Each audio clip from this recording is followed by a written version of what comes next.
Military History Chronicles. Appreciate you guys showing up. I see Jim, Rocks, Aaron's out there.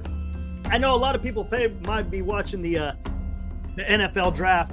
Kind of picked the wrong time, but I figured it'd be over by now. I guess not. I guess the Niners are getting ready to come up with their pick here soon. But I'm on here to talk about some Cold War stuff. Specifically, I'm gonna talk about an article that I saw a few days ago.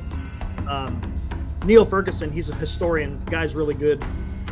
He writes a lot of opinion pieces, and he wrote an opinion piece in Bloomberg, and I thought it was something that we probably should touch on, considering what's going on in the world today. He was one of the first guys to talk about Cold War II. Again, it's kind of a play off of what's happened during the first Cold War. He's saying that we are in another Cold War, and we'll get into the article and talk about how he explains that. He's been talking about that since, my gosh, I think 2018, may even been before that. But he puts out really good information, so I just wanted to touch on that article. So yeah, let's go ahead and get into it. Let me share the screen. I got the links in the description, by the way, of what it's all about. We'll get to the title, but yeah, you could get his link to Twitter, and I also put a link to the Hoover Institution. He's on there quite often. He's on an episode called Goodfellas. It's a really good show to watch. They talk about a whole bunch of stuff. They got the historian, which is Niall Ferguson. They got the economist in oh my gosh, how come I can't remember his damn name? Oh, I feel bad not remembering his name. I know his first name's John. I can't remember. They got the military historian, geopoliticist, H.R. McMaster. John Cochran. That's who it is. John Cochran is the economist guy. But they put on a really good show. I really enjoyed it. They put it out maybe once a month or so, something like that. And he also has some individual stuff. But let's go ahead and get into this. I think that should be big enough. The opinion, it's titled, "The Second Cold War is Escalating Faster Than the First." And then the subtitle, "To understand what is at stake in the fight against the axis of China, Russia, and Iran. Just read Lord of the Rings." Yeah, pretty interesting how he uses that in the beginning here. So bear with me, guys. It's going to be a little bit of reading here, just because this guy can illustrate this much better than what I can. Correct, Aaron? Yes. Condoleezza Rice is still part of the Hoover Institution. I think she's like the main person at Hoover, if I'm not mistaken. All right, let's get into this. Like I said, just bear with me. A little bit of reading. All right, in Tolkien's great epic, The Lord of the Rings, it becomes apparent only gradually that the forces of darkness have united. Sauron, with his baleful all-seeing eye, emerges as the leader of a vast axis of evil, the Black Riders, the corrupted wizard Saruman, the subhuman orcs, and the malignant courtier Wormtongue. The giant venomous spider Shelob. They are all in it together, and Mordor is their headquarters. Tolkien knew whereof he wrote. A veteran of World War I, he watched with dismay the approach of the second great conflagration. Sipping pints of bitter and puffing his pipe in the Shire, his idealized Middle England, he could only shudder as Nazi Germany, Fascist Italy, and Imperialist Japan came together to form their Axis in 1936/37. And mutter, "I told you so," when Hitler and Stalin joined forces in 1939. We too are witnessing the formation and consolidation of an axis. I was vividly reminded by Tolkien by a tweet published by the conservative broadcaster Mark R. Levin on Tuesday. This was written a couple of days ago, by the way. So if I'm not mistaken, it might have been Tuesday of this week. It is worth quoting. Appeasement. This is something that I've talked about on the show in the past. Appeasement is escalation. Our enemies are on the move. Our allies are being encircled and attacked or soon attacked, Conservatism and MAGA are not about isolationism or pacifism. They are not about appeasement or national suicide. It is up to us, patriotic Americans, to step into the breach and get this done now. The significance of Levin's intervention, pinned from Israel, which he has been visiting, is that it is so clearly puts him on a collision course with the isolationist elements of the Republican Party, such as Representative Marjorie Taylor Greene, who last week threatened to oust the House Speaker Mike Johnson if he pressed ahead with a bill that would restore the U.S. aid to Ukraine. We are going to stand for freedom and make sure that Vladimir Putin doesn't march through Europe, Johnson declared. We have to project to Putin, Xi, and Iran, and North Korea, and anybody else that we will defend freedom. Okay. To the likes of Green and Levin's former Fox News colleague, Tucker Carlson, the war in Ukraine is just a quarrel in a faraway country between people of whom we know nothing. As British Prime Minister Neville Chamberlain infamously said of Czechoslovakia in September 1938. They appear quite unembarrassed to serve as Russian President Vladimir Putin's useful idiots in a direct lineal succession to Hitler's and Stalin's apologists in the 1930s.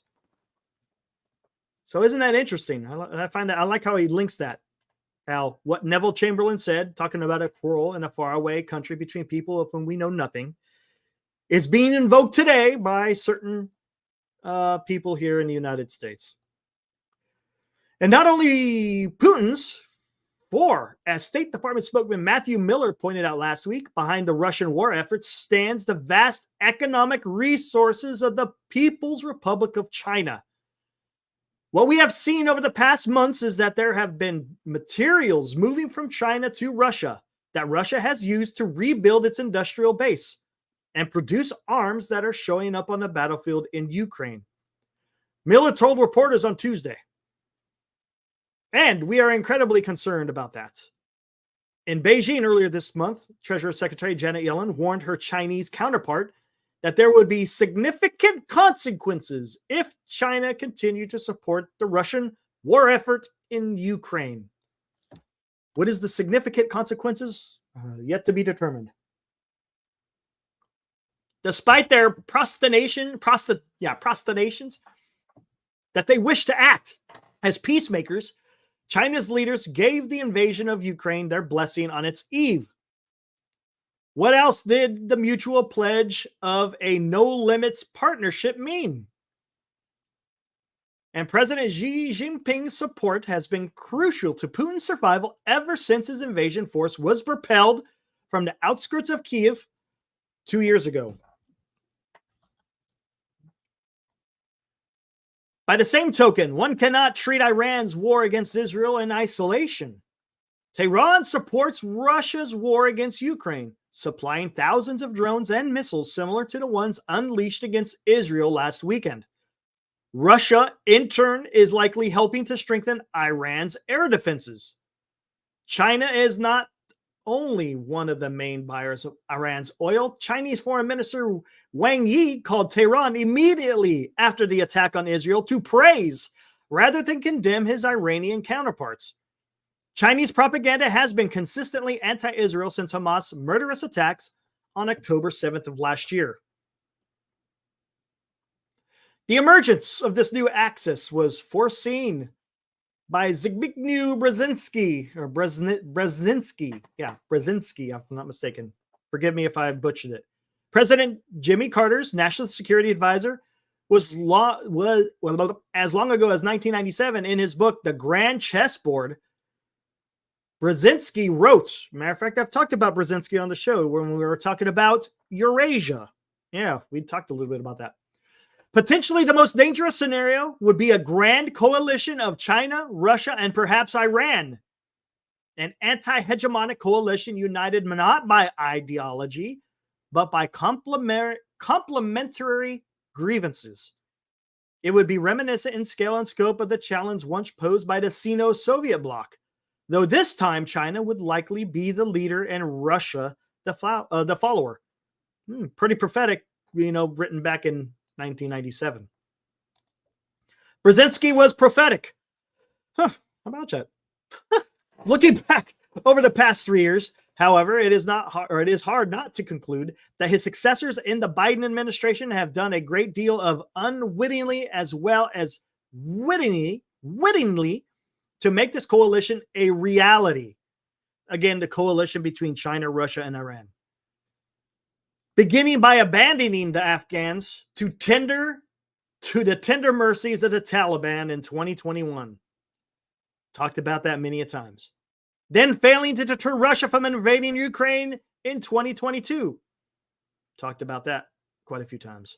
And finally, failing to deter Iran from unleashing its proxies against Israel in 2023. We've been talking about that. Yeah.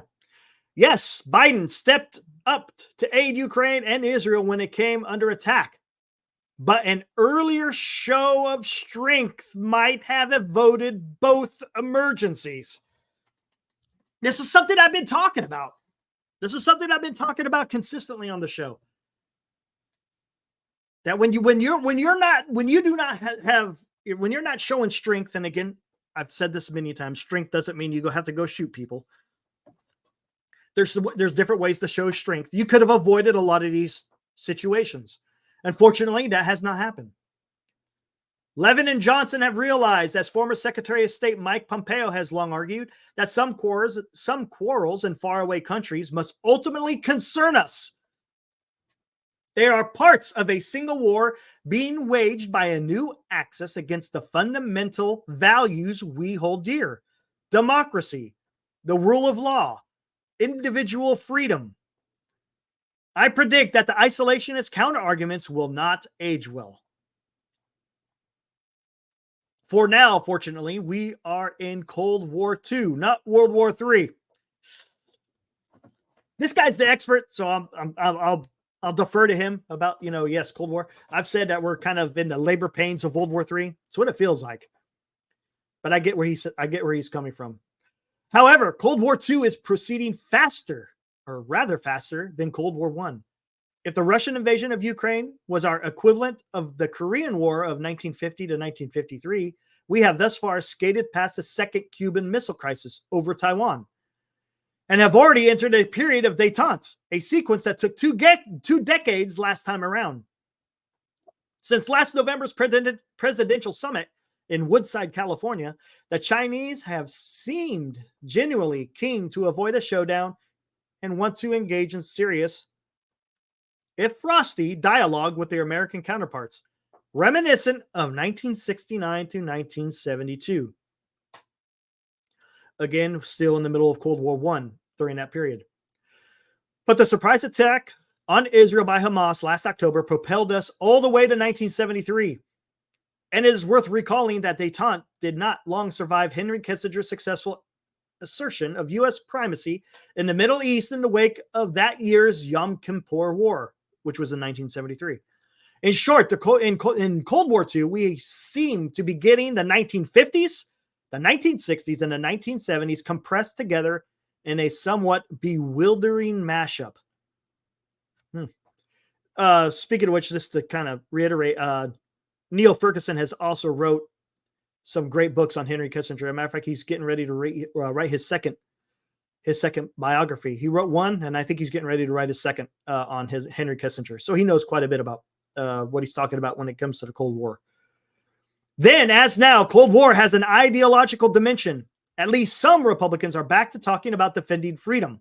To Putin and Xi, that is just code for CIA-backed color revolutions. Then, as now, Cold War is a technological race, though today the frontiers of innovation are artificial intelligence and quantum computing, as well as nuclear weapons and Star Wars missile defense. Then, as now, Cold War is inflationary and domestically divisive. Then, as now, it matters a lot if China and Russia are united as opposed to at each other's throats. Their current unity is a real headache for the U.S. and its allies, who find themselves in a situation Envision more than a century ago Nicholas Spikeman's Rimland trying to contain Halford Mackinder's vast Eurasian heartland. Then, as now, there are not just two groupings, but three, because a significant number of countries would prefer to be non-aligned rather than choose a side. So what are the biggest differences between Cold War I and Cold War II? Here we go. Now we're getting to some good stuff here. Not to say that the other stuff wasn't. It just kind of talks about what's happening now. First, China is a much bigger economic contender than the Soviet Union ever was. Second, the West is economically entangled with China through a vast web of supply chains in a way we never were with the Soviet Union. Third, we are much weaker in terms of manufacturing capacity.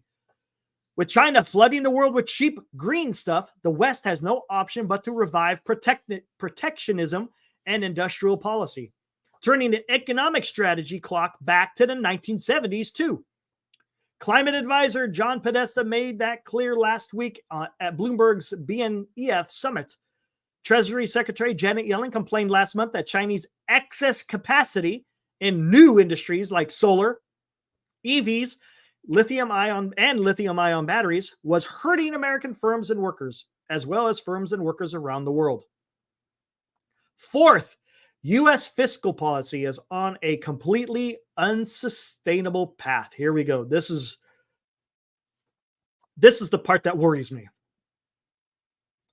To run a deficit, or to run a 7% deficit at a time of full employment is, to put it mildly, not what the macroeconomics textbooks recommend. More importantly, as Congressional Budget Office has just pointed out, the relentless growth of the federal debt in public hands relative to the gross domestic product from 99% this year to a projected 166% by 2054 will inevitably constrain future administrations for the simple reason that an exorbitantly rising share of revenues will have to go on servicing the debt. My sole contribution to the statute book of historiography, what I call Ferguson's Law, states that any great power that spends more on debt service, which is interest payments on the national debt, than on defense will not stay great for very long.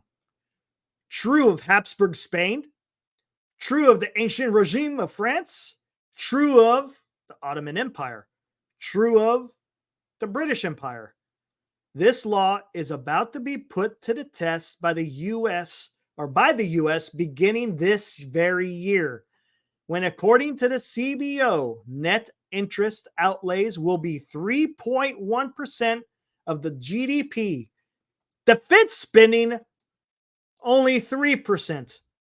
Extrapolating defense spending on the assumption that it remains consistently 48% of total discretionary spending, the average from 2014 to now, or to last year, 2023. The gap between debt service and defense is going to widen rapidly in the coming years. By 2041, the CBO projections suggest interest payments, 4.6% of GDP, will be double the defense budget of 2.3. Between 1962 and 1989, by way of comparison, interest payments averaged 1.8 of GDP and defense was 6.4%. As you can see, it's turning the other way. We're paying more on the interest on the debt than we're going to be paying for the defense budget. And there's a little chart here talking about 1962. Oh, look at that. Look at that. We could go year by year. 63. You could see how it's varied. Oh, this is pretty cool. I like that. Look at that. In the 1980s, still at 4.6, 4.8, 5.6, 5.9. Talking about defense. 6.0. Now it starts dropping. 5.4. And here we go. This is where we really start dropping. And look at the difference. Look where the interest is going to go. It's coming over here, actually. And there we go. Boom. This is crazy. That's not sustainable, guys. Not sustainable. All right, here we go. As Michael Boskin and Kiran Sridhar recently argued, I think Sridhar, the Biden administration's proposed defense budget for 2025 is already vastly inadequate. The Department of Defense needs to be spending more if our adversaries are to be deterred. You hear this? The Defense Department needs to be spending more if our adversaries are to be deterred. On current trends, it seems certain to be spending less. Fifth, our alliances may prove to be weaker than they were in Cold War I. In Europe, Germany is even more ambivalent about the U.S. leadership of the Atlantic Alliance than it was in the days of Ostpolitik. In Asia, the U.S. may think the Quad has turned India into an Asian ally, but I very much doubt India's Prime Minister, Narendra, or it's Modi, I'm just going to say Modi, would pick up the phone if Washington called for assistance in the Taiwan crisis. For all these reasons, we should not be overconfident about the outcome of Cold War II. In particular, as Eldridge Colby, I've talked about him before, he's very adamant about having the Asia first priority. You know, our focus has to be on China. Has consistently warned a Taiwan crisis where China to blockade or invade this year would find the U.S. ill-prepared. And Beijing may not conform to U.S. intelligence assessments that it will wait until 2027 to make its move. Ooh. See, I've been talking about that. Remember, I talked about that 2027 stuff. But he's saying Beijing may not conform to U.S. intelligence assessments. Wouldn't be surprised. Yet there is one final similarity with Cold War I that I omitted above. Now, as then, there is a bipartisan consensus in Washington that the communist superpower poses a serious threat. The political question that remains to be answered this year is who is best able to counter that threat. In a way, Joe Biden and Kamala Harris personify the post-Vietnam Democratic Party's approach, which ran from Jimmy Carter through Bill Clinton to Barack Obama. This approach nearly always prioritizes de-escalation. We'll get into that in a little bit. Over deterrence. Even in Ukraine, that has been true, and tends to cut the defense budget. By contrast, Donald Trump has veered between belligerence and isolationism, clearly preferring trade wars to the fire and fury of real wars. But he is temperamentally good at deterrence, if only because our adversaries find him so unpredictable. I talked about that before. Under Trump, defense spending went up. By launching their drone and missile swarm at Israel, the Iranians have unwittingly given many Republicans permission to follow Pompeo down a path of hawkishness that is anything but isolationist. Read the new Foreign Affairs essay by outgoing Wisconsin's Representative Mike Gallagher and former Trump advisor Mike Pottinger to get a flavor. China, they argue, is underwriting expansionist dictatorships in Russia, Iran, North Korea, and Venezuela. Stopping it will require greater friction in the U.S.-Chinese relations and rapidly increasing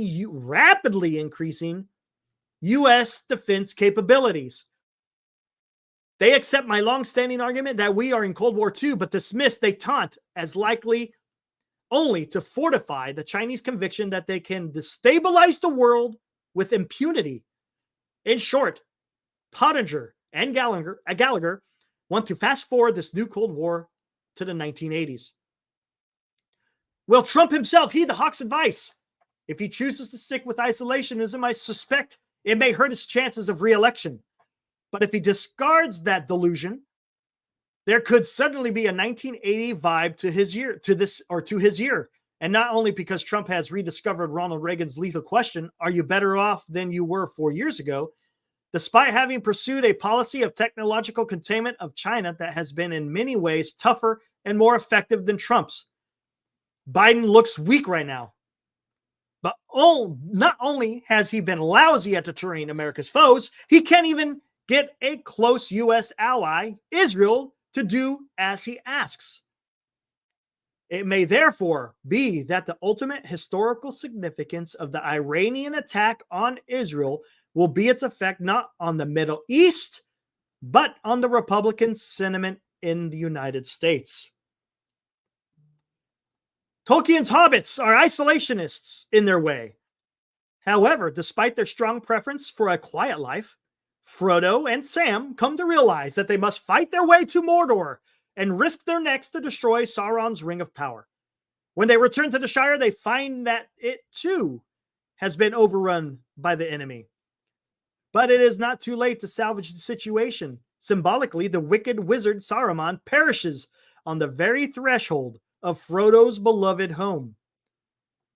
And that's the end of that, said Sam. A nasty end, and I wish I needn't have seen it. But it's a good riddance. And the very last end of the war, I hope, said Merry. I hope so, said Frodo, and sighed. The very last stroke. But to think that it should fall here at the very door of Bag End. Among all my hopes and fears, at least I never expected that. I shan't call it the end till we've cleaned up the mess, said Sam gloomily. And that'll take a lot of time and work. Words for isolationists to ponder in 2024. There you go, guys. There you go. Hey, what's up, Mo? Hey, what's up, Val? What's up, Tyler? Thanks for joining, guys. I know we're getting a few more people coming in. I know the draft's over. I guess people are pissed off about the draft, but we'll get it. We'll save that for NorCal. But yeah, that's an interesting article that Niall had wrote, the opinion piece in Bloomberg. Again, if you want to take a look at the link's in the description. I also got the link to his Twitter if you want to follow him on Twitter. I think I suggest it.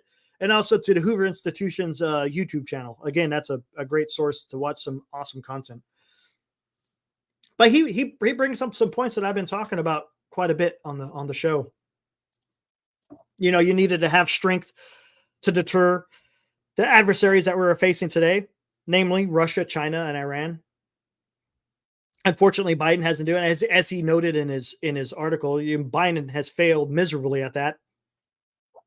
And it's going to be interesting to see how we're going to have to move forward, because I don't know where this is going to go. As he you bet, Mo, as he illustrated in that article, we're in a different economic time than we were in the first Cold War.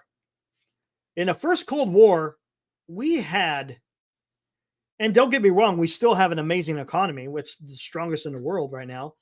But you also got to remember the amount of debt we had back in the first Cold War was nothing compared to the amount of debt that we have now. And that will cause some issues in the way forward. How are they going to navigate that? To be honest with you, I don't know. They're going to have to take a really hard look at where a lot of this money is going. I mean, if you take a look at the budget,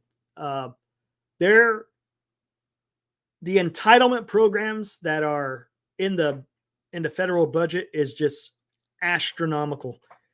And I don't know how that is fixed without causing mass hysteria in the nation. I don't know.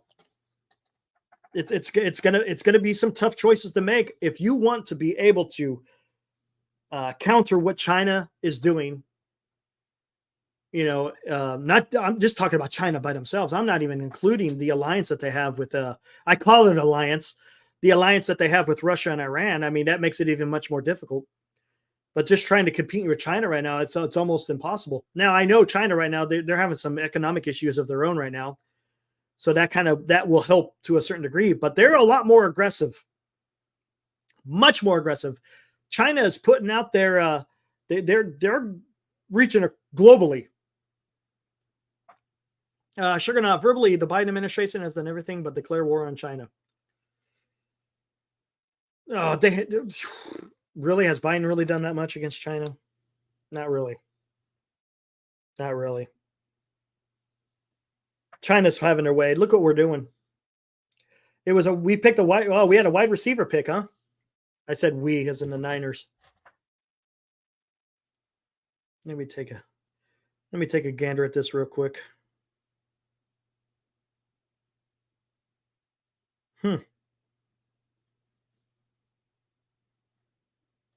Interesting. They denied compute. Oh, I see what you're saying. Yeah. I got you. I got what you're saying. They denied China from being able to get the chips. Gotcha. Is that really working though? Sure enough. I mean, if you think about it, other than those chips, China pretty much makes everything that we buy here in the United States, right? It's not even just the United States; it's all over the world. So they'll figure out a way. Trust me, they'll figure out a way. And honestly, I don't know if we'd even fight back, to be honest with you. It's everything is and a perfect example of this. This came out today. Matter of fact, here, let me find it. Incredible. Where is it at? It's not what I wanted. Oh, where the heck did I see this? Where is this? Oh, we'll get into that.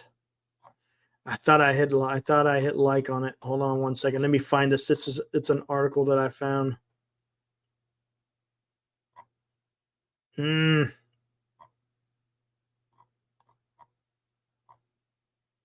I saw it here. Actually, let me hit this guy real quick. Let me see what this guy's got here.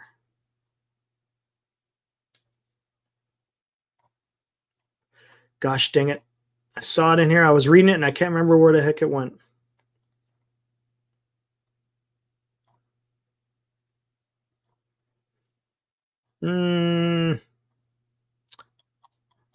Hold on. Let me go to my notifications. Might be in there. Might be in there.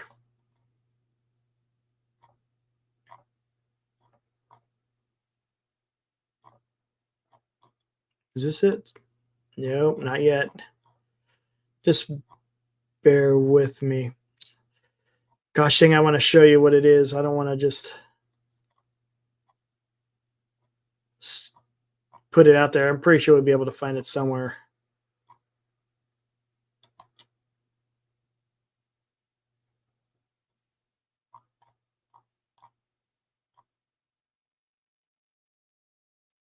No, come on. I can't find it on here. I'll eventually find it somewhere. But what happened is, supposedly, we're doing nothing with our military for sure. Exactly. Perfect example. It's sure not to talk about that. Who's the new axis of evil? It's not really new, is it? Not really new. Pretty much the usual suspects. But look what has been happening in the Red Sea ever since the October 7th attack of Hamas on Israel. You know, you have the Houthis attacking all the shipping in the Red Sea and the Gulf of Aden.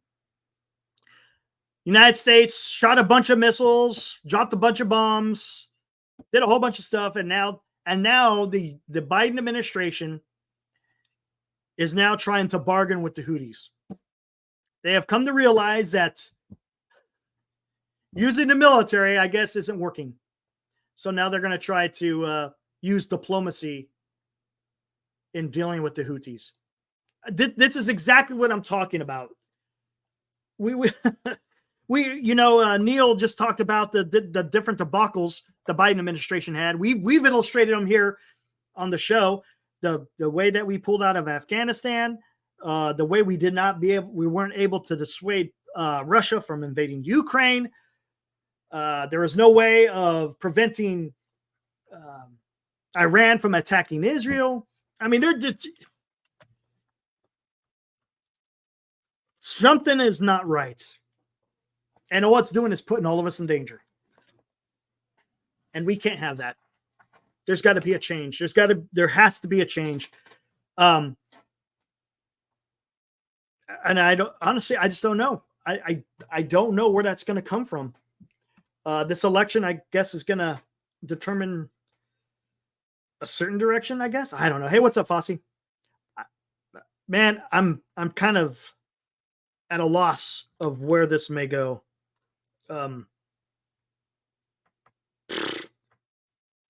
I mean, you talk to me. What do you think? We're putting ourselves in danger of supporting Israel? Well, we have been supporting Israel. Are you talking about losing the support of Israel? I mean, we have been supporting Israel.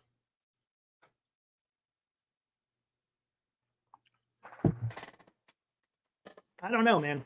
It's really weird. And we are, U.S. won't be attacked. Our geography. You think so, huh? You think so, huh? You think we won't be attacked because of our geography? That was a strategy that was in place for a long time. And I don't know, man. I don't think the Atlantic and the Pacific are going to exactly protect us. If China decides to take the first island chain, you guys know here. Hold on. Let me. I'm pretty sure I'll be able to find a good map on that.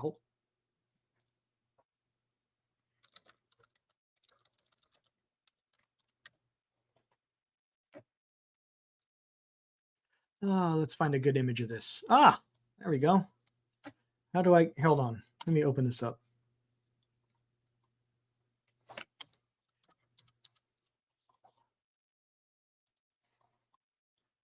You know what? Can I download? Let me download that.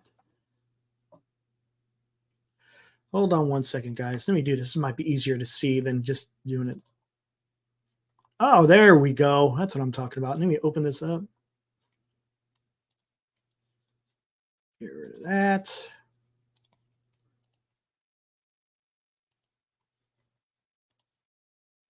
Here we go. Let's talk about this. First island chain is the first dotted line right here. This is the first island chain. Okay. Second island chain comes out this way. Okay. Now you're talking about, okay, I understand what you're trying to say is physically attacked. I mean, that still could be a possibility, but there's a different way you could get us, and it's pretty good.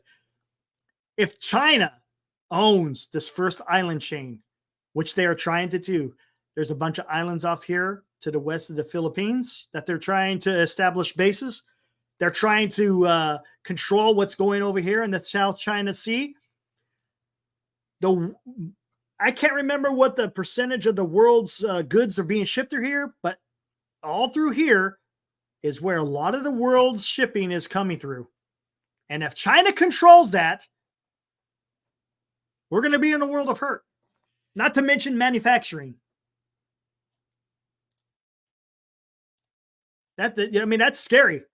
Because if we have no means to do anything, to make anything, I remember hearing during COVID, majority of our damn pharmaceuticals is produced in China. I mean, Christopher Wray, the FBI director, has come out. He came out last week talking about they have good intelligence that China has infiltrated the computer networks in the United States that can create some havoc with our infrastructure. I mean, we're just talking about a few things here. We're not even talking about shooting missiles and blowing things up. I mean, it's a scary time right now. And these guys are in cahoots. There's no doubt about it. Perfect example. Niall talked about it. You got Iran supporting Russia with drones and missiles. You got Russia supporting Iran with anti-aircraft systems.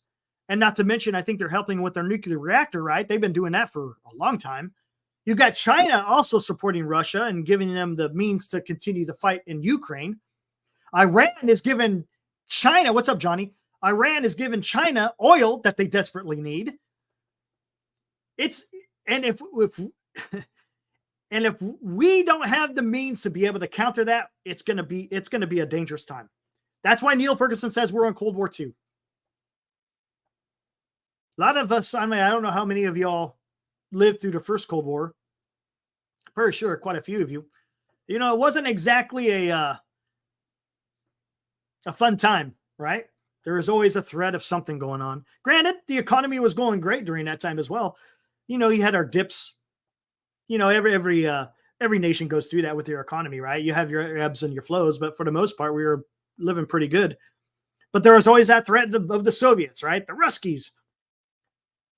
Now it's a little bit different. And unfortunately, this time around, the adversary is much stronger economically, militarily, than the Soviet Union ever was. Again, Neil touched on that. And if our alliances don't stay together, where does that leave us? Where does it leave us? We still got pretty strong allies in the UK, Europe. A lot of the Eastern European countries, they're figuring it out. They understand what it means to live under the threat of the Soviet boot. And who knows what Russia's intentions are after Ukraine. So there's a lot of questions out there. And it begs the question, what do we do about it? And not to mention, our own, here within our own country, we have our own issues that we got to work on as well. I mean, it's trying times. There's no doubt about it. Don't get me wrong. Convenience is, living in today's world, the convenience is so easy. I mean, everything's at your fingertips, right? So don't get me wrong. I understand, life is much easier than it was, say, in the first Cold War, but it's also a little bit more dangerous. I don't even know what it is. Are people understanding what's really going on out there in the world? I don't know. I hope they do. Because if you don't know what's going on, you could be in for a rude awakening. It seemed in the first Cold War, everyone seemed to have an idea of what was going on. I remember we used to go to my grandparents' house every Sunday, and all the grown-ups would be sitting around all the kids would be outside playing and doing whatever. But all the grown-ups would be sitting around the table, talking about what's going on in the world. So I'm pretty sure that's still happening today, but it seemed people understood what was going more on in the world, because sometimes you see some of the dialogue that is happening out there, and you're just like, man, do these people have a clue? Most people are oblivious. Yeah, exactly. And what's crazy, Johnny, what I don't understand is it's so much easier today to get information than it was when I was a kid in the 80s. It's right there. Unfortunately, people would rather research other stuff that doesn't really mean anything. It's crazy. I don't understand it. And a lot of it is, I mean, everyone has a bias, right? Everybody has a bias. So everyone will tend to lean to their bias. I'm only going to read what these people say, kind of leaning the way that I think, and rather than just kind of understanding what's going on everywhere. The U.S. and its allies' navies dwarf the Axis navies, but do they? No, good question. Yeah, currently our Navy is still bigger. That's not going to be for much longer. Sugar not for much longer. I think they project China to be, I think parity is coming within a couple of years, because that's what China's doing. They're just out there building ships after ships after ships. And unfortunately, we're not doing the same. And you got to think about this too. A lot of the U.S. naval tonnage is off of aircraft carriers, not on the other types of ships. It's all aircraft carriers. And in today's world, aircraft carriers are nothing but a big sitting duck. With the type of weaponry that is out there right now, it's not like it was in the 80s. You got these hypersonic missiles and God knows what else. You got drones, you got submarines. Yeah, submarines. That's something that we still are excelling in. But the Chinese are right there, man. They're trying. They're not going to stop. You think they're going to sit? That's the issue that I have. It seems like we're just sitting, resting on our laurels, while China is going full steam ahead. They want to be the biggest guys on the block. That's what they want. And that's probably one thing that the United States hasn't faced in a long time. ever since World War II, the United States has been on top, right?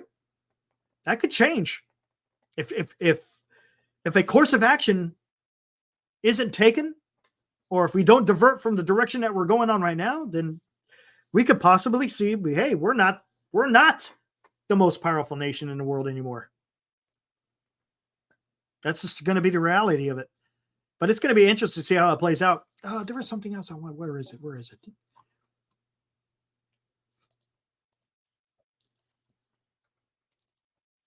Mm-hmm. Oh, there was that. Where was that one short clip you got? You got the short clip. Where did it go? Oh, okay. Let me see.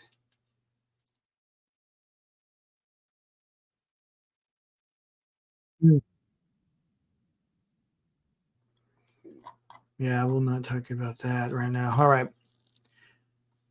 Let me see what else we got in here. Oh, that's another great article there.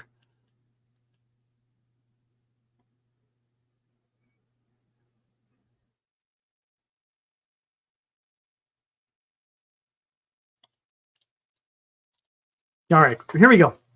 Hey, what's up, bum? Good to see you. A lot of more distractions in the world today, especially the younger generations. It's said that we can't hold our leaders accountable in this country. Instead, their power just accumulates. Man, that's a great question or a great point there, Yeah, I don't. You know what it is? It's not about accountability no more, and that's something that I've been talking about for a long time. It's like there's nothing wrong with, hey, you know what? I made a mistake, but I'm going to change my ways or whatever it may be. But it seems like no one wants to hold accountability about what they do. And that again, I'm kind of putting it on the individual, down to the individual. But you could use that as the government, right? They don't want to take accountability. And it's absolutely, and all you're doing is doing a disservice for the people that you're supposed to be helping and representing.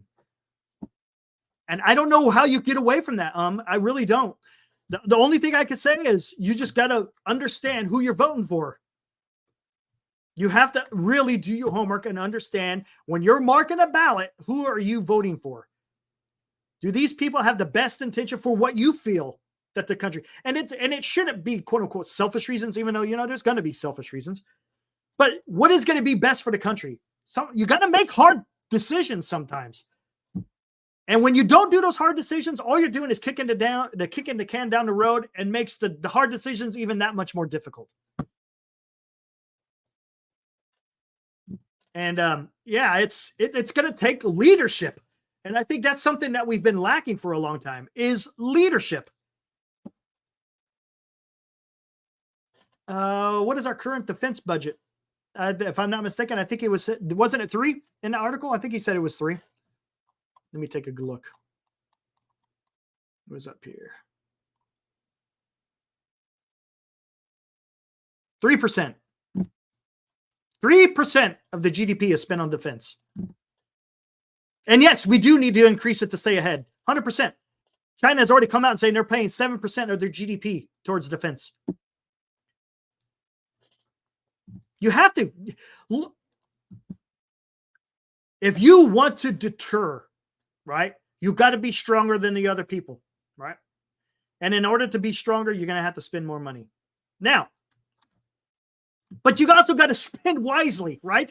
And that comes to another, that begs a different argument there.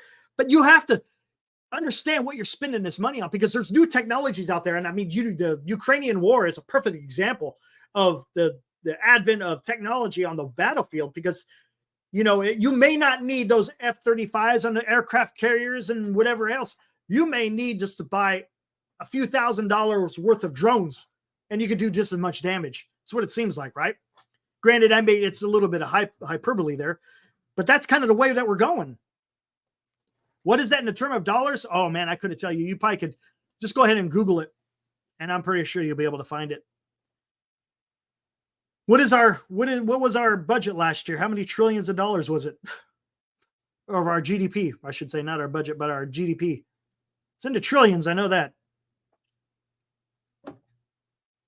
But and this kind of goes in line with the United States. I was big stuff in the news this last week. The Congress and the Senate and signed by the president, the aid towards Ukraine, Israel, and Taiwan was passed.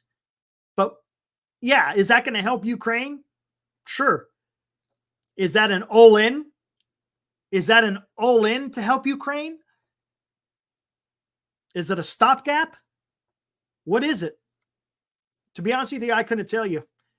I don't know. It's to me, if Russia is being helped by Iran, North Korea,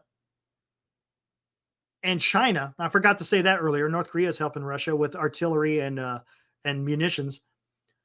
If those guys are helping Russia, the good thing is Europe is really stepping up.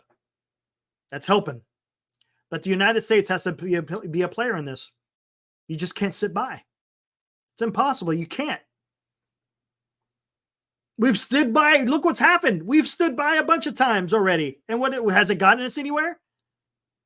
No. It's gotten us deeper involved in things rather than just being strong up front. It's possible that Ukrainian war could have been prevented in 2022. Could have easily. But it wasn't. And here we are. Now we're having to spend even more money, right? Have to do even more support, which is fine. That's what you're supposed to do. If you're friends, we're not necessarily an ally of Ukraine because there's no treaty, if you want to get technical, but we're friends, right? We're helping them. We're making sure that, they're not being overrun as it should be, because who knows where that ends or who knows where that stops. You just can't let a sovereign country be overtaken by another for no reason. They didn't commit no attack on Russia. Come on. And now you got the stuff just going on in the Middle East. We'll see what happens over there. We'll see what happens. Matter of fact, I saw a tweet. I guess United States has sent a squadron of F-16s to Saudi Arabia, supposedly, allegedly, reportedly going to Saudi Arabia. The last time the United States was in Saudi Arabia was during the first Gulf War. So that's telling you something. If Saudi Arabia wants the United States military in their country, that tells me that they're nervous about something. We'll see where that goes. We saw, we kind of already touched on that. But we had the Iran attacked Israel. Israel responded with, a very limited strike against Iran. It could have been much more robust, but they kept it pretty. They kept it limited. If they wanted to send a message to Iran saying, "Hey, we could hit you and you won't know it," then they accomplished the mission. If it was meant to really do something, which I don't think it was, then, it was a failure, but I'm not going to say that. I think they achieved the goals that they were out there to achieve. We'll see where it goes now. We'll see where it goes. Yeah, drones is a new way of warfare. That's the damn truth right there. That's the damn truth. The way the Ukrainians are using drones and I mean, even the Russians are using them too. Deadly. Deadly. And now you got, we're supplying Ukraine with ATACMS. For those who don't know what ATACMS are, they're just a longer range standoff missile, surface to surface missile, similar to the HIMARS, but with a bigger warhead, bigger, or it could attack bigger targets at a longer distance. So they can go get out and reach. They could even hit into Russian territory if they want. They've already been doing that with drones anyways, right? Ukrainian drones have been destroying a whole bunch of Russian infrastructure. And to be in the strategy of war, you have to do that. You cannot win a war. Here, let's get into some strategy. You cannot win a war without being able to attack the infrastructure of your opposing enemy. Russia has been attacking Ukrainian infrastructure. Hey, what's up, Cryptic? If you want to rewind it, I was getting into an article that Niall Ferguson had wrote in Bloomberg. I already went over that. If you want to just watch it later, you can. But now we're kind of just talking military stuff. But you have to be able to, or Russia's been attacking their Ukrainian infrastructure the whole time the war's been happening. They've been hitting their power grids. They've been hitting their anything to produce what did they hit? Not just electric. I think they hit oil producing, if I'm not mistaken. I think they might have. Of course, civilian targets. But unfortunately, that's part of warfare. I mean, that's legitimate targets when you're hitting energy grids and all that other stuff. But if Ukraine cannot do that to Russia, then they're never going to win the war. You got to be able to go hit them where it hurts. You have to. And what I mean by hit them where it hurts, I'm not talking about attacking civilians, but you should be attacking infrastructure that will make the Russians hurt. You have to do that. Otherwise, you're never going to win the war. And it's going to be interesting to see how this spring and summer pans out in Ukraine, to see how the battlefields, how they morph. Are they going to? Is Russia going to be able to continue their advance westward? Is Russia or is Ukraine going to be able to hold on on their defensive lines? There's going to be some interesting decisions that they're going to have to be made for Ukraine and how they're going to thwart Russia. You know, I also heard on a couple of, matter of fact, if you go check out, check out Hoover Institution. H.R. McMaster has a YouTube, his own little channel, and it's called, what is, oh man, I can't remember what it's called. Hold on one second. I'll find it. Oh, it's on the tip of my tongue. It's really good though.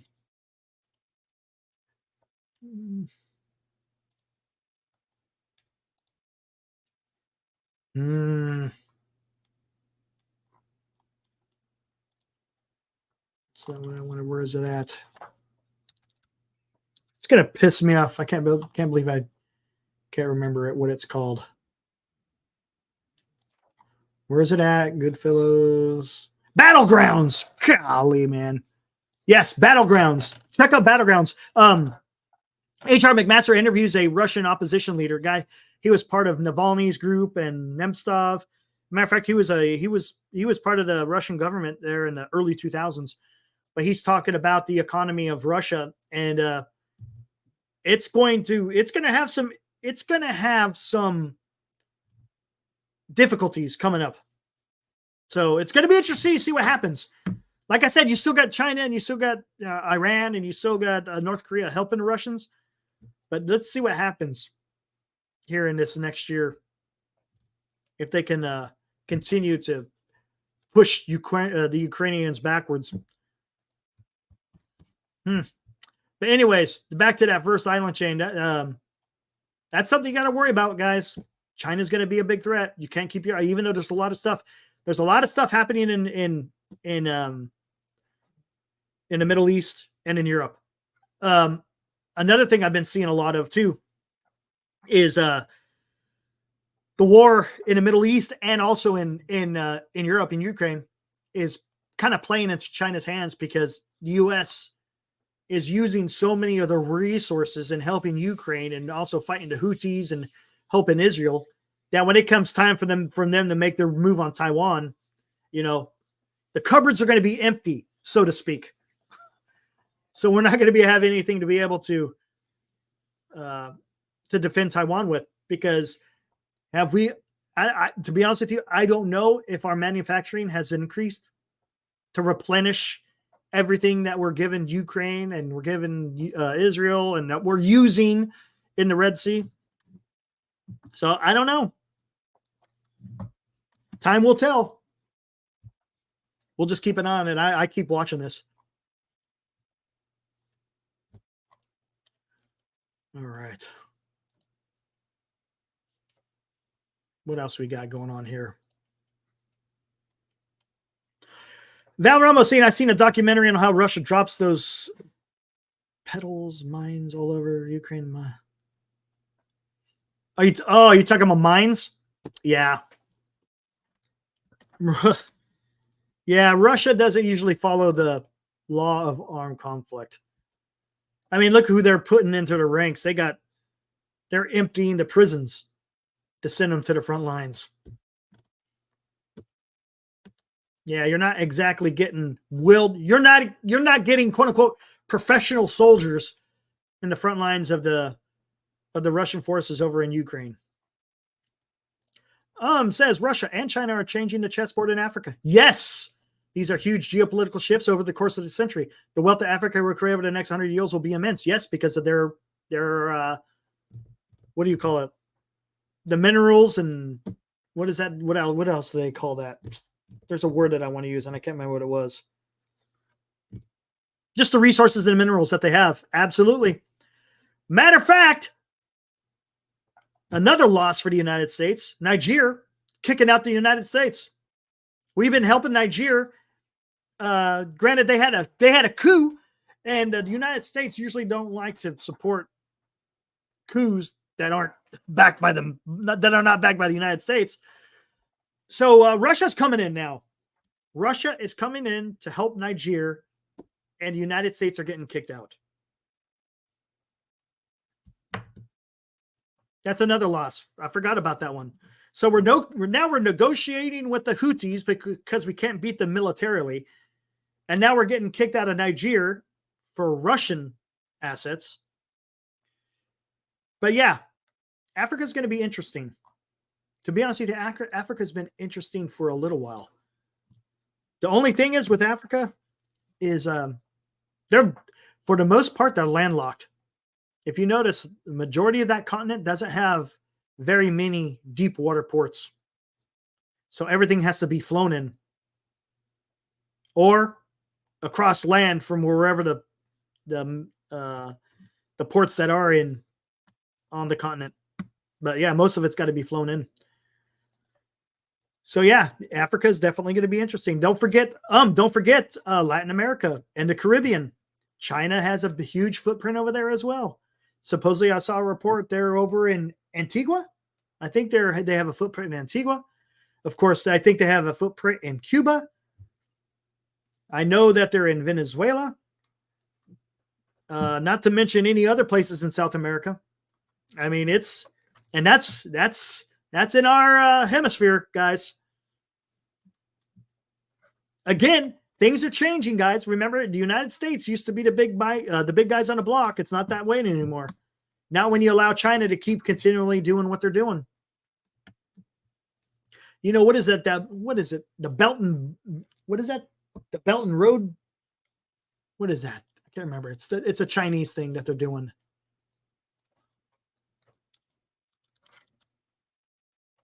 Belt and Road Initiative. That's it.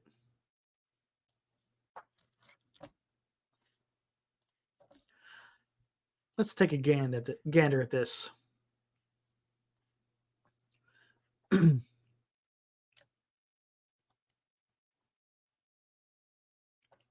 Yeah, let's talk about this. Here we go. This might be interesting. Boom, boom, boom.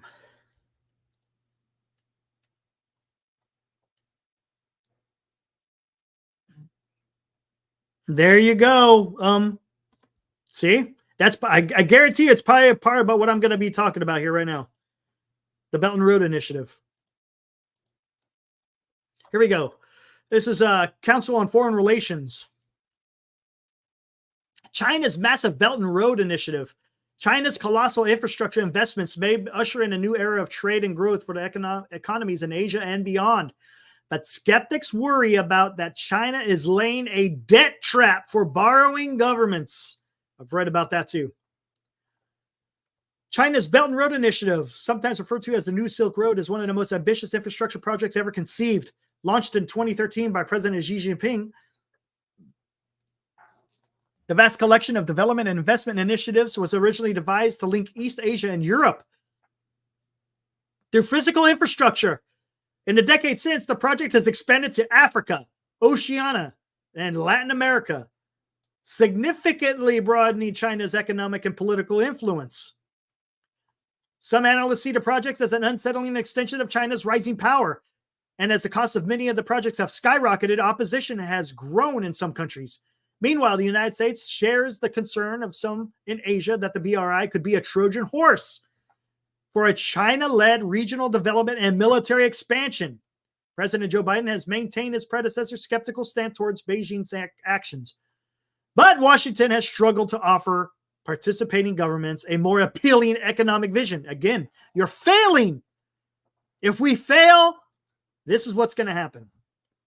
The original Silk Road arose during the westward expansion of Chinese Han dynasty, talking about 206 BCE before Common Era to 220 CE, Common Era, which forged trade networks throughout what are today the Central Asian countries of Afghanistan, Kazakhstan, Kyrgyzstan, Tajikistan, Turkmenistan, Uzbekistan, as well as modern-day India and Pakistan to the south.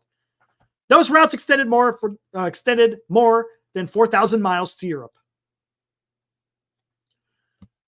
Central Asia was thus the epicenter for one of the first waves of globalization, connecting Eastern and Western markets, spurring immense wealth and intermixing cultural and religious traditions. Valuable Chinese silks, spices, jade, and other goods moved west while China received gold and other precious metals, ivory, and glass products. Use of the route peaked during the first millennium under the leadership of the Roman and then Byzantine empires and the Tang dynasty. Again, 618 and 907 Common Era in China. But the Crusades, as well as advances by the Mongols in Central areas, dampened the trade. And today, Central Asian countries are economically isolated from each other, with intra-regional trade making up a small percentage of cross-border commerce. They are also heavily dependent on Russia, particularly remittances, which made up nearly 1/3 of the gross domestic product of Kyrgyzstan and Tajikistan before the Russian war in Ukraine. So here it is. President Xi announced the initiative during the official visits to Kazakhstan and Indonesia in 2013. The plan was two-pronged. Over the Overland Silk Road Belt, Economic Belt, and Maritime Silk Road. The two were collectively referred to first as the One Belt, One Road Initiative, but eventually became the Belt and Road Initiative. Xi's vision included creating a vast network of railways, energy pipelines, highways, streamlined border crossings, both westward through the mountainous former Soviet republics and southward to Pakistan, India, and the rest of Southeast Asia. Such a network would expand the international use of Chinese currency, the renminbi, and break the bottleneck in Asian connectivity. Okay, let's see. China has funded hundreds of special economic zones or industrial areas designed to create jobs and encourage countries to embrace its tech offerings, such as the social score stuff. Yeah, it's a way to keep tabs on the population, such as the 5G network powered by telecommunications Huawei. Let's get into where. Ooh, look at this. Wow. Look at that. Check that out, There we go. There we go. So let's see. Where's it? I lost the legend. These are all the people who joined the Belt and Road Initiative. South Africa, Namibia, Botswana, Zimbabwe, Mozambique, Angola. Let's hold on. Who didn't join? I can't. It doesn't do the people who didn't join. I can't. So it's everybody, but what is that? 3 countries. There's only 3 countries in the continent of Africa that have not joined the Belt and Road Initiative. That's not good, guys. And look what's going on in take a look what's going on over here in South America. Venezuela, Guyana, even though they're being threatened by Venezuela, they may become an ally. We'll see. Suriname. Look at that. Costa Rica, Nicaragua, El Salvador, Panama, Ecuador, Peru, Chile, Argentina. Argentina, I think, might be out of that now with Milei in there. And, of course, look at that, Cuba. Like a lot of Eastern European. Interesting. Even the Eastern European countries are becoming part of this. Supposedly our allies. Over here, the South China Sea. Let's see what we got here. China has both geopolitical and economic motivations behind the initiative. Promoted a vision of a more assertive China. Even as the country's outstanding loans have grown to the equivalent of over a quarter of its GDP. Today, 147 accounting for 2/3 of the world's population and 40% of the global GDP have signed on to projects indicated an interest in doing so. How do you compete with that, guys?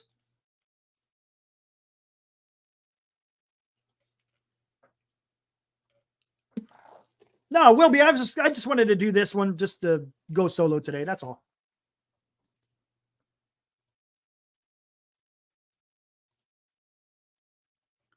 Man, that is scary. Experts see the BRI as one of the main planks of a bolder Chinese statecraft under Xi. Serves as pushback against the much touted U.S. pivot to Asia. Okay, I know what the pivot to Asia. You guys know what the pivot to Asia was? They may talk about it. Pivot to Asia is the how the United States now views China as the biggest threat. So that was called the pivot to Asia. If I'm not mistaken, it happened under Obama, I believe.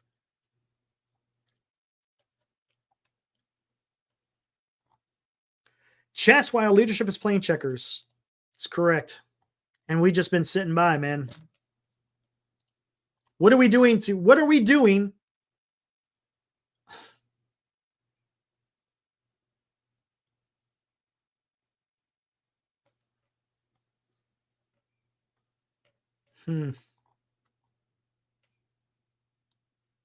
Just taking a look at this.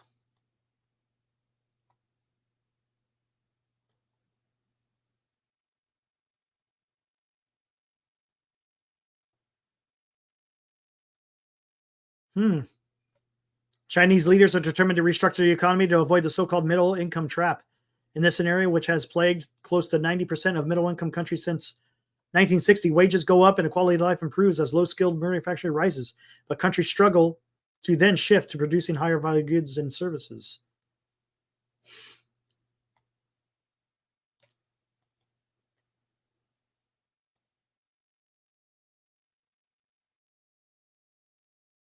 Look at this. Whoo!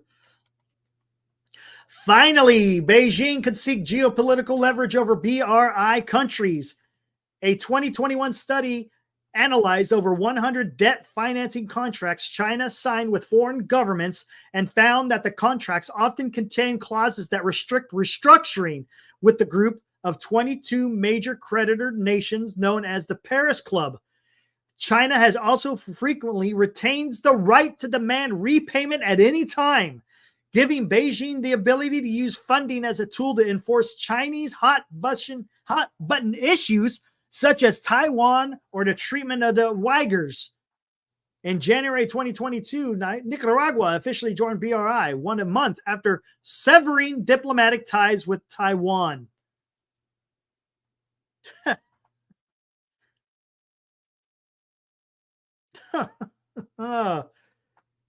Interesting.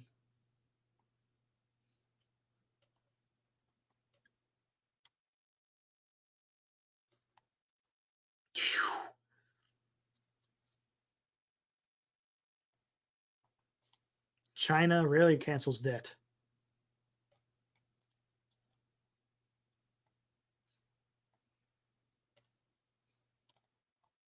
Wow, this is quite interesting. I'm going to have to do some more work on this. Coal.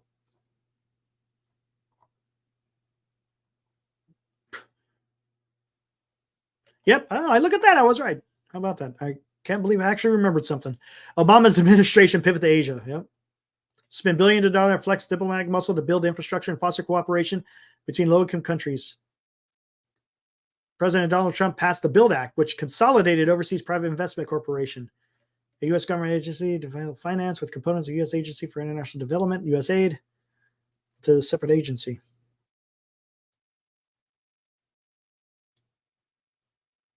Build Back Better World Initiative. What is that?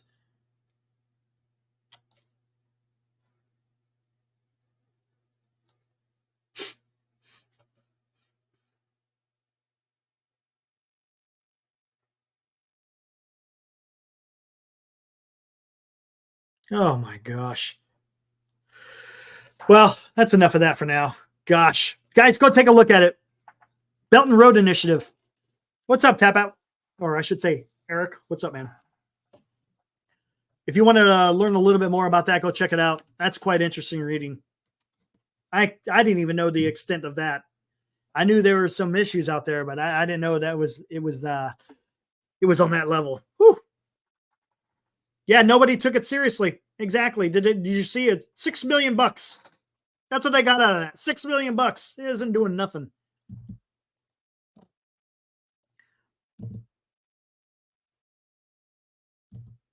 We need less liberalism and idealism in our leaders and more geopolitical realistic.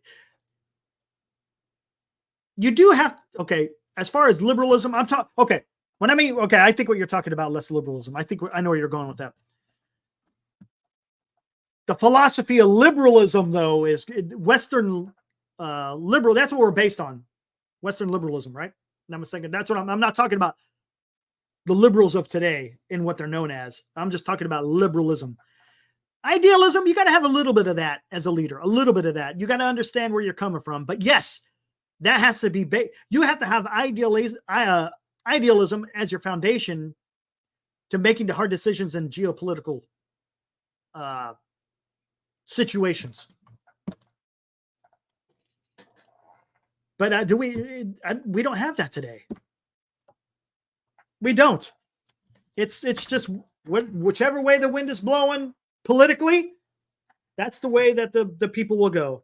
It's instead of having ideas where people follow, they're just following what people are saying, and they're just going to say whatever they say to get elected and to stay in power. It's all about staying in power.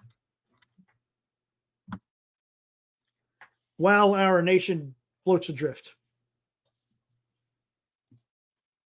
Bah.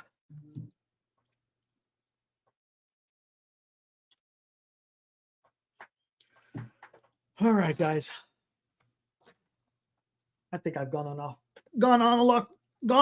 along today. Gone on along. Let's just say it's been a while. Yeah, become a politician and get rich. It's the easiest way to do it now. Instead of going out there and actually creating a business or doing anything, just become a politician. You get just as rich. And you don't have to do nothing.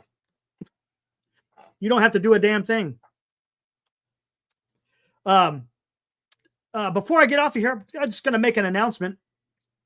In September time, I'm probably going to be shutting down the channel at that time for the simple fact that I'm going to be focusing on the future.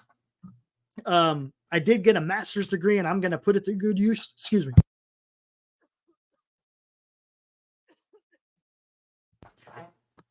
And I'm going to be focusing on the future because we're going to be about early next year. We're going to be looking at moving to Oregon. And I want to become either a professor or a teacher. So it's going to take some time. I'm going to start building stuff. I'm going to get more well-read.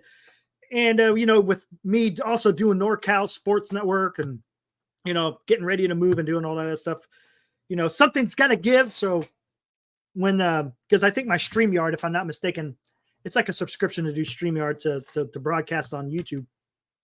It'll lapse at that time. So at that time, I'm not going to renew it. But you still could see me on NorCal Sports Network.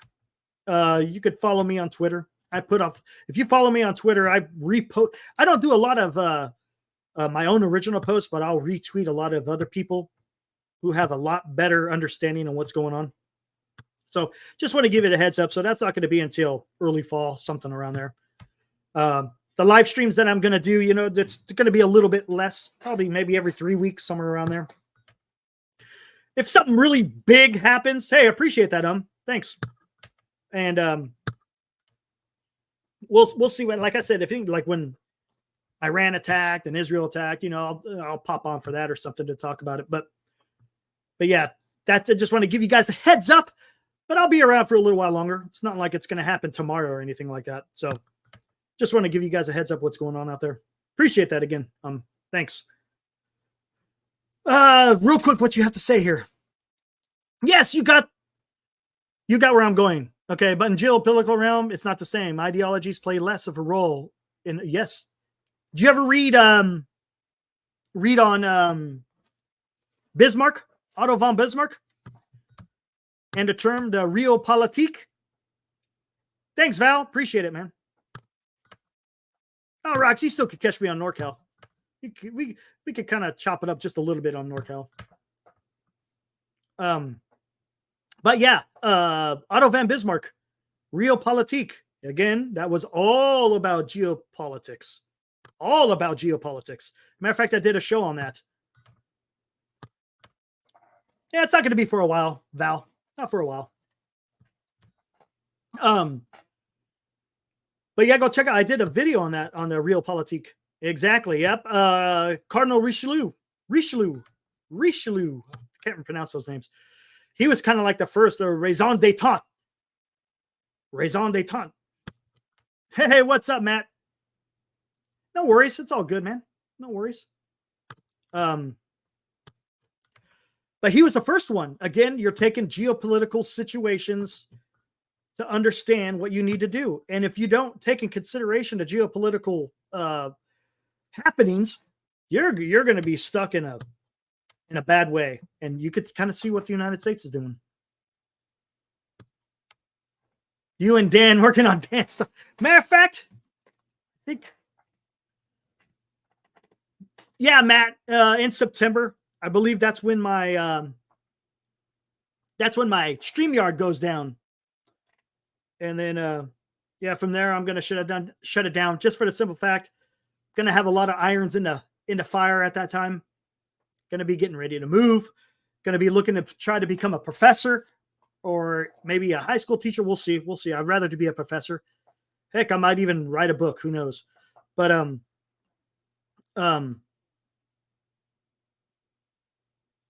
then along with NorCal, moving, doing all that stuff, I'm just going to have a lot of stuff going on. And it wouldn't be fair to, no, Val, I'm not looking for money. No.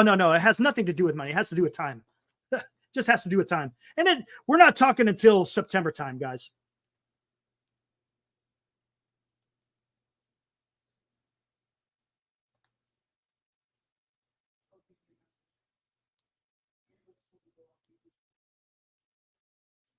I got a trade here.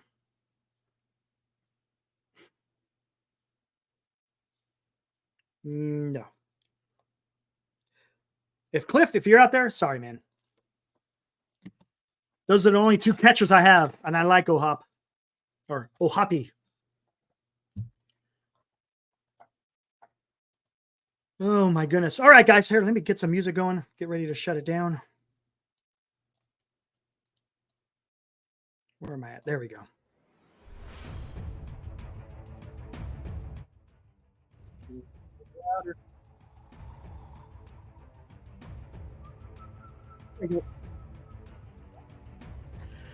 No, it's all good, Matthew. It has nothing to do with viewers, has nothing to do with money. It's just going to be 100%. It's just all about time. Time, man. And I'm going to be spending a lot of time doing other things that I want to do. Not to say that I don't enjoy talking on here. It's just I got some other things I want to do. Thanks, Val. Real quick. So what's the deal with the Niners? Just real quick. Was it a bad pick? I don't know because I am not a. Thanks, Sugar Nut. I appreciate it. Thank you. Again, I'm not well versed in the football talk. So was that a bad move? A good move? I seen my phone is blowing up with people talking about it.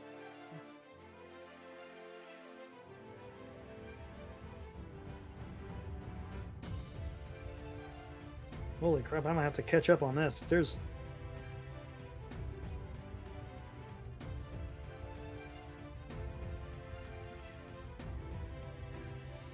drafted a receiver. I'm guessing that's bad, huh?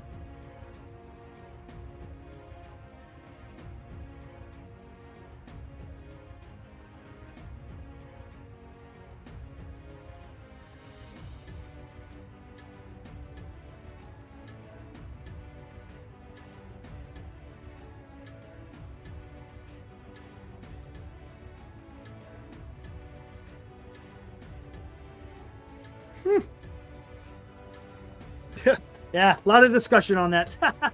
But it doesn't seem like a lot of people are happy about it. Anyways, hey guys, thanks for joining tonight. I appreciate it. I thought that was a fun topic to talk about, considering that's kind of, you know, the big topic of the day, so to speak. My next stream, like I said, probably in about 3 weeks or so.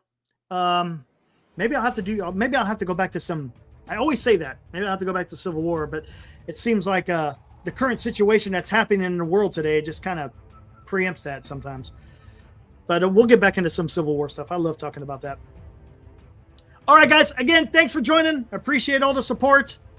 We'll catch you guys on the next one. And you can see me tomorrow, NorCal Sports Network, after Giants and Pirates in Game 1 of the 3-game series. We'll see how that turns out. I got Harrison's going, right, if I'm not mistaken. So catch me tomorrow on the post game. I think it's going to be around 9:50. No, I think it's a late game tomorrow. So it's probably going to be closer to like 9:45 or something. Anyways, guys, thanks. Appreciate it. And we'll see you on the next one. See ya.